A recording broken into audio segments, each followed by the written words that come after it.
नमस्कार। तो बने रही अंत तक। इस वीडियो में हम लेकर आए हैं बसपा सुप्रीमो बहन मायावती अब लौट रही हैं मान्यवर साहब कांशीराम की विचारधारा पर।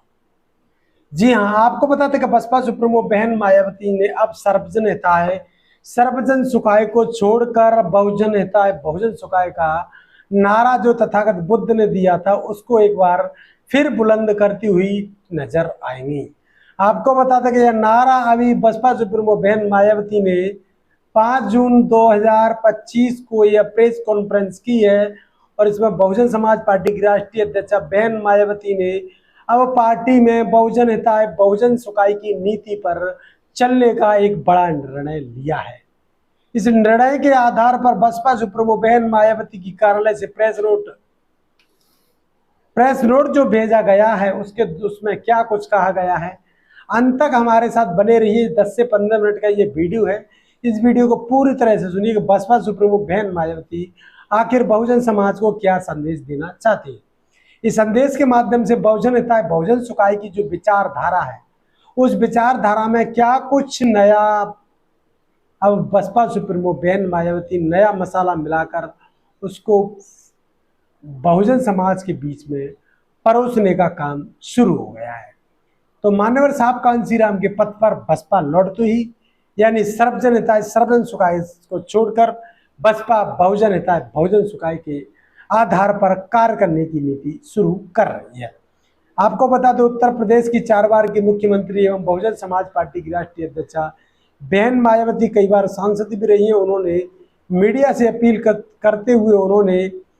कई बातें कही हैं। परम पूज्य डॉक्टर बाबा साहब डॉक्टर अम्बेडकर के मूवमेंट को आगे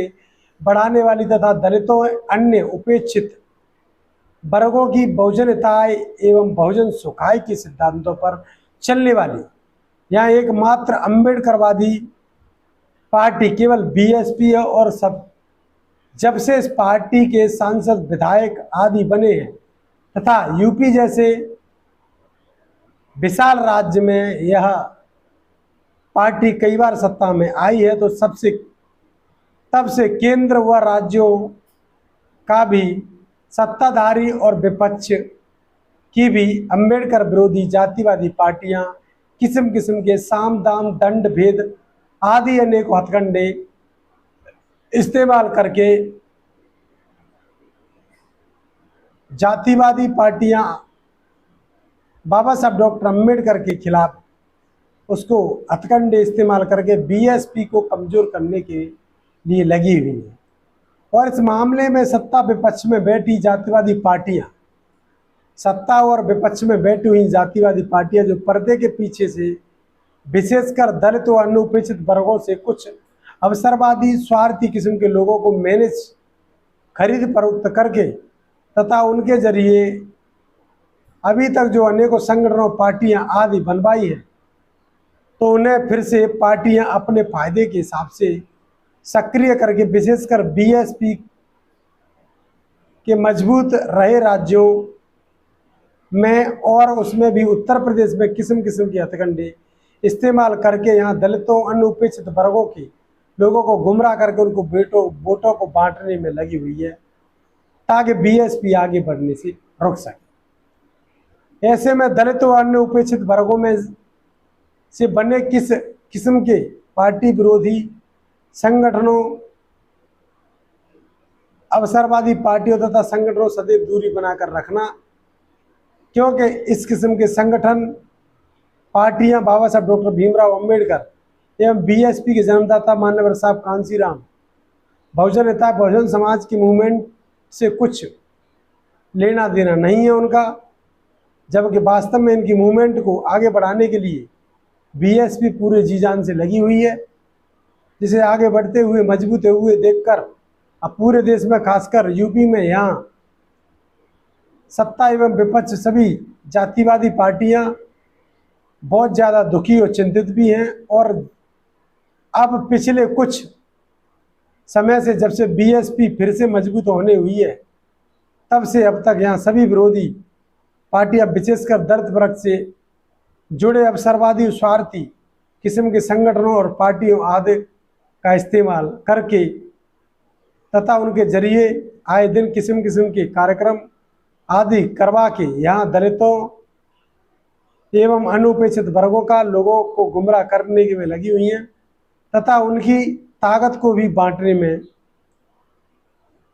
कमजोर करने में लगी हुई हैं, जिससे बहकावे में वर्गों के लोगों को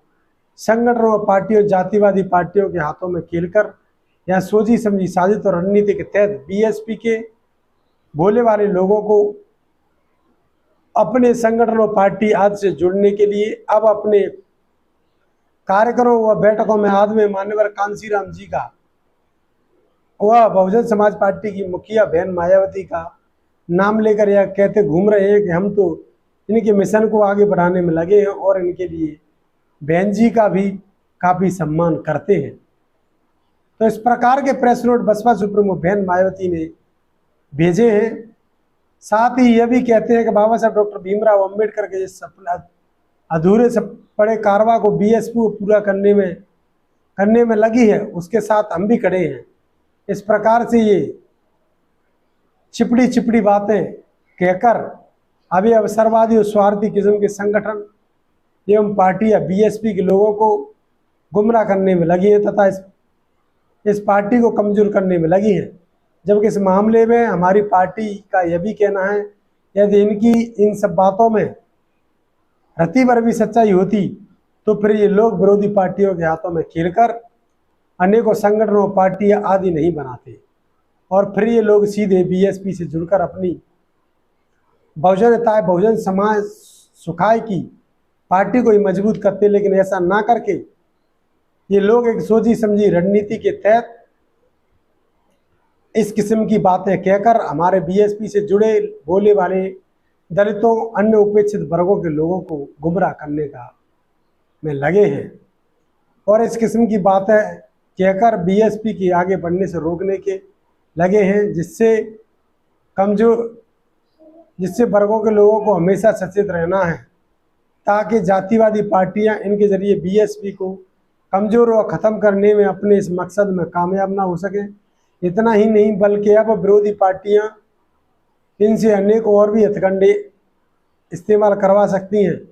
ताकि फिर से देश में बीएसपी का अस्तित्व ही ना के बराबर रह जाए। इसके साथ ही अब तो ये जातिवादी पार्टियां अपने राजनीतिक लाभ के लिए स्वार्थी अवसरवादी संगठनों, पार्टियों को जिंदा रखने के लिए चुनाव में अपने वोट ट्रांसफर करा के इनके अब आधी एमपी एमएलए भी जितवा कर भेज रही है। तो इस प्रकार से बसपा सुप्रीमो बहन मायावती ने कई निशाने साधे हैं बाबा साहब डॉक्टर अम्बेडकर के उस मूवमेंट को लेकर, जिसको कई पार्टियां इस्तेमाल करना चाहती हैं और बसपा के वोटर को गुमराह करना चाहती हैं। इसलिए बसपा सुप्रीमो बहन मायावती ने एक बड़ा प्रेस कॉन्फ्रेंस करके और लोगों तक उन्होंने ईवीएम पर भी निशाना साधा है। इतना ही नहीं, ईवीएम में भी धांधली करा के बीएसपी के उम्मीदवारों को जीतने भी नहीं दे रही है ताकि दलित और उपेक्षित वर्गों के लोगों को बीएसपी से मोह भंग हो जाए। ऐसे में अब हमारी पार्टी सहित अधिकांश विपक्ष की पार्टियां भी यही चाहती हैं कि देश में सभी छोटे बड़े चुनाव की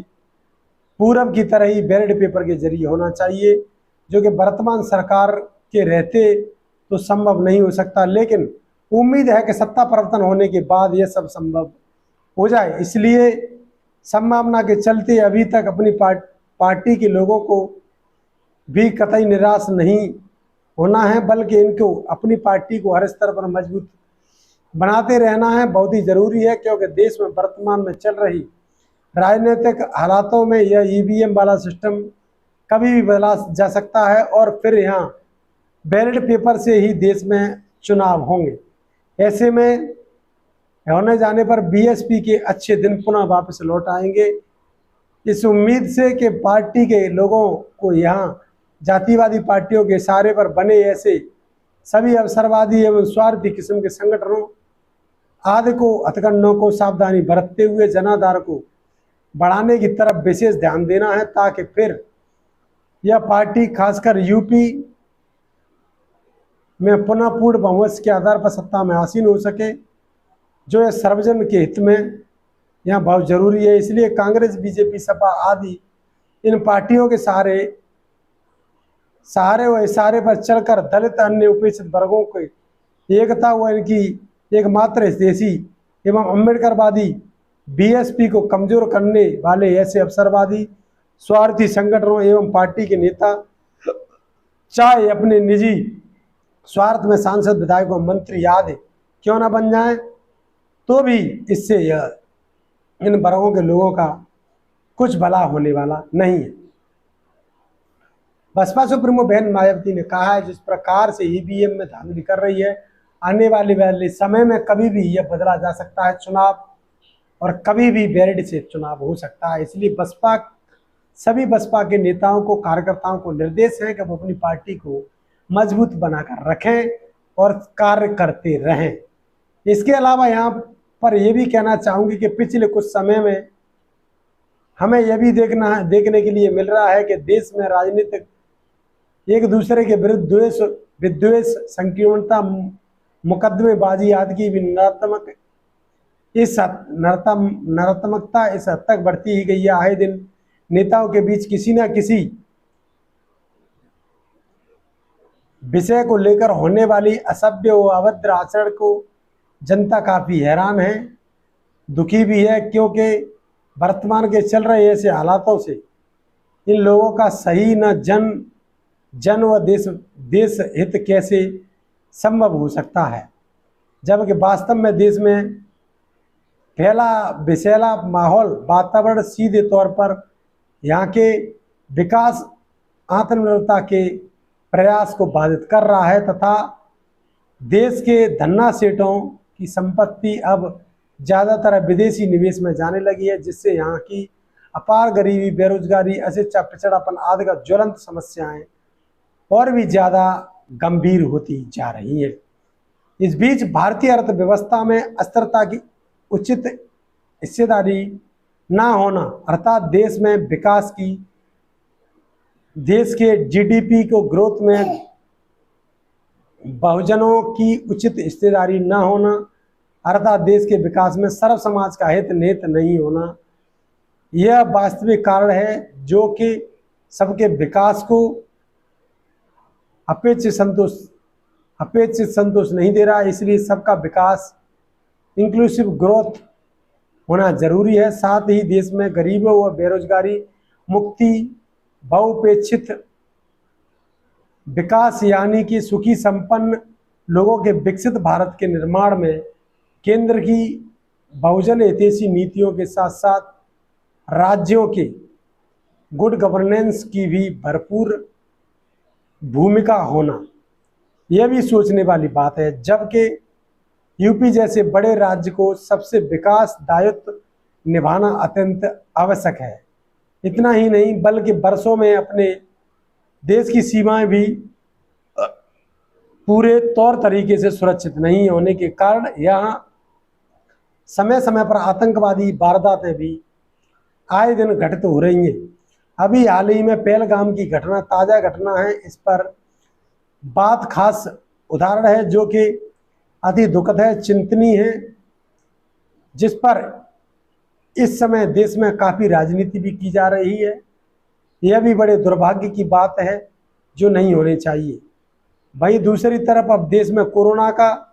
भी तेजी से प्रकोप बढ़ रहा है, जिसके रोकथाम के लिए भी सभी राज्य सरकारों को विशेष ध्यान देना चाहिए। साथ ही देश में लगातार बढ़ रही गरीबी, महंगाई आदि ने भी लोगों को तोड़ कर रख दिया है। इसके साथ ही इस समय देश के कुछ भागों में भारी वर्षा व तूफान आदि आने की वजह से भी लोग बहुत ज़्यादा मुश्किल में हैं। इन मामलों में भी केंद्र व राज्यों की सरकारों को जरूर ध्यान देना चाहिए। साथ ही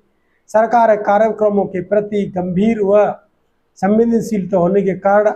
आए दिन मची भगदड़ में हो रही मौतें भी अति चिंतनीय चिंता का बात है। इस ओर सरकारों को जरूर ध्यान देना चाहिए। अब मैं अपनी बात यहीं पर समाप्त करती हूँ। बसपा सुप्रीमो बहन मायावती ने सभी मुद्दों को लेकर यह बात कही है। वहीं बहुजन हिताय, बहुजन सुखाय के आधार पर चलकर सर्वजन का विकास करने की बात हो रही है। बसपा सुप्रीमो बहन मायावती के इस वीडियो को आपको अच्छा लगा हो तो वीडियो को ज़्यादा से ज़्यादा शेयर करिए। कमेंट बॉक्स में अपनी राय देना ना भूलें। बने रहिए।